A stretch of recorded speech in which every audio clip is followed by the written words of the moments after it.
Thank you very much for that introduction. Makes me sound probably a little bit better than I really am. But many of you out there in the audience can recognize me from my father. Apparently we're good at cloning in the McLane family.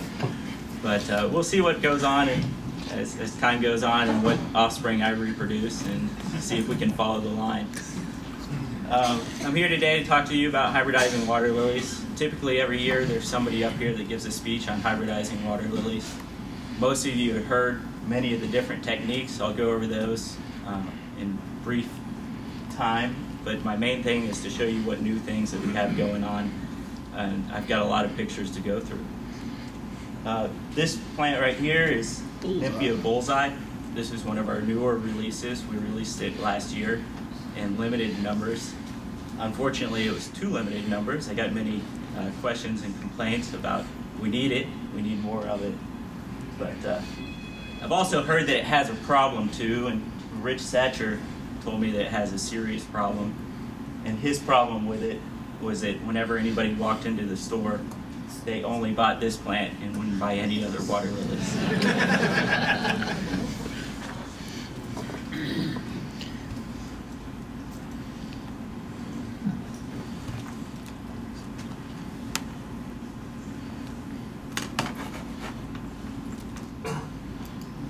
All right. There you go.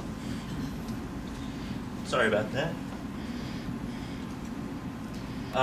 Let me tell you a little bit about the history of Florida Aquatic Nurseries. We've been in business for over 50 years in water plants, primarily in aquarium plants. I'm actually the third generation. My grandfather started it. My father is the president of it right now, and I'm the vice president. We started in the water garden industry. I tried to research the date to be exact, but it was sometime in the early 90s. And back in the early 90s, there were not too many other people in the industry, which was very nice for us, and we were one of the first ones to really hit it with a bunch of different varieties. And if you would have looked at our price list at that point, you pretty much would only see it by color. And I've heard throughout the years that certain plants in there really weren't the best selections that we put in there. But at this point, I think we've got a little bit of everything to keep everybody happy. Currently, we grow over 160 different varieties of water lilies, about equally divided between hardies and tropicals. Our first water lily hybrid that we did was Nymphaea blue spider, and that was back in 1995. And luckily, that plant's still very popular today, so we were able to get lucky with that one. Currently, we have over 20 named water lily hybrids to our name. Many of them you guys will know and recognize as we go through the slides, and I hope that they're able to live on throughout the years. We've been able to win multiple different awards from the International Water Gardening Society throughout the years, and recently we've been on a hot streak, and hopefully we'll be able to continue that. The plant in the background here is Nymphaea ultraviolet. This is one of our newest ones, very popular, striking purple flower with upwards of 70 petals. Also has red pads with slight mottling, but mostly when you see them in the hot sun, they're going to be a maroon color, which is pretty new to the water lilies.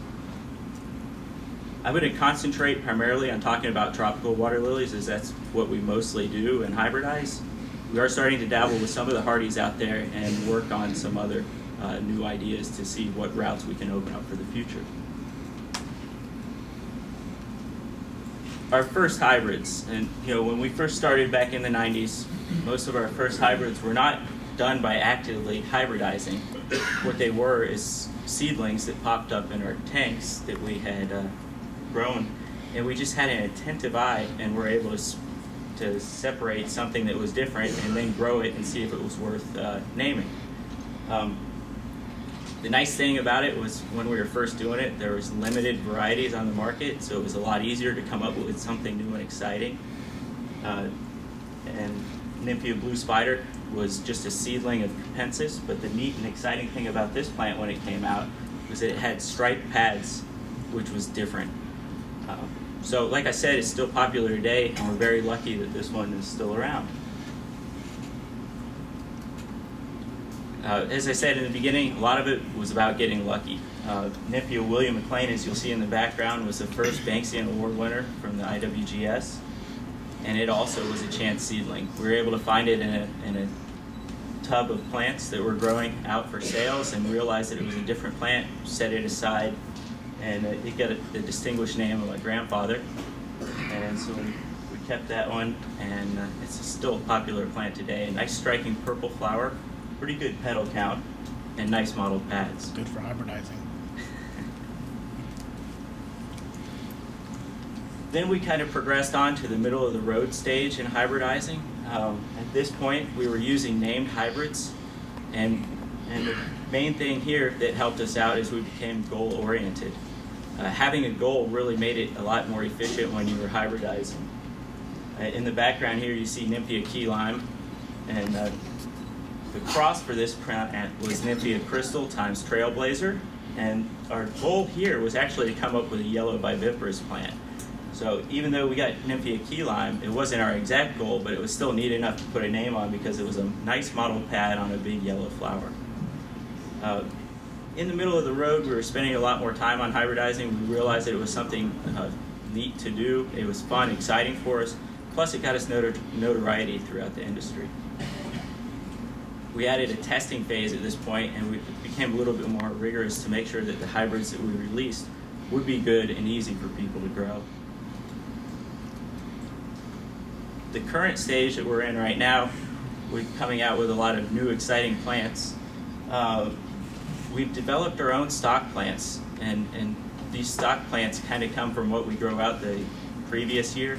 So we'll grow out anywhere from 50 to 100 to 150 different plants to full size, and then from that pool we select maybe 2 or 3 that actually might be worth naming. Certain other ones have very beautiful flowers but might not have the exact pads that we're looking for, so we just save those and make future crosses with them. Our goal in this stage is to come up with something extremely unique that nobody's seen before. We choose to improve the hybrids that might not be ready and for years to come until that we believe they are ready. Our testing has become a lot more rigorous, and we are dedicating more time. Though it's hard to find enough time because I really enjoy the hybridizing part and I don't enjoy the office part as much, but I do get to have a little fun and get out there. Making the cross. Everybody's kind of got their own style to how they like to make the cross. For me, my time is very limited out there, so I go for the quickest way possible. What I like to do is take a pair of tweezers, collect the anther from the pollen parent, which you can see pollen on the bottom right, and then I place it into the female parent, which is a first day flower, and you have the stigmatic fluid in the bottom. That's how you can tell it's a first day flower. The stamens are open. I just place probably about 10 or 15, however many I can cram in there, into the female parent, and then that's how I make my cross. As I said, everything for me is about time. I only have a limited time out there that I can do this, so that's the fastest way for me to do it. Many other people will use different methods. Some people use a paintbrush to gather their pollen and then dip into the stigmatic fluid. Other people use Q-tips. And a lot of people really like to go to guarding their plants and make sure the cross is exact, so they will cut the stamens before the flower even opens so that you can't get any contamination. And you will, bag the flower as soon as you're done so that you can't have any contamination too. I do use this route in a few cases where I really want to go for something specific, but most of the time I just try to be the first one there to the flower before any insects get there first thing in the morning. Use pollen from existing flowers and put it into it. In the background is Nympia islamrata. This is one of our unique crosses that we came up with because it has the flecking and the purple flower. Great viviparous plant. Some people might say it's too viviparous. Details. When making the cross, it's important to do a couple of details so that you can look back on it down the line. You want to label your cross. You want to make sure you put the male and female parents on there so that you can see when the seedlings start to come up why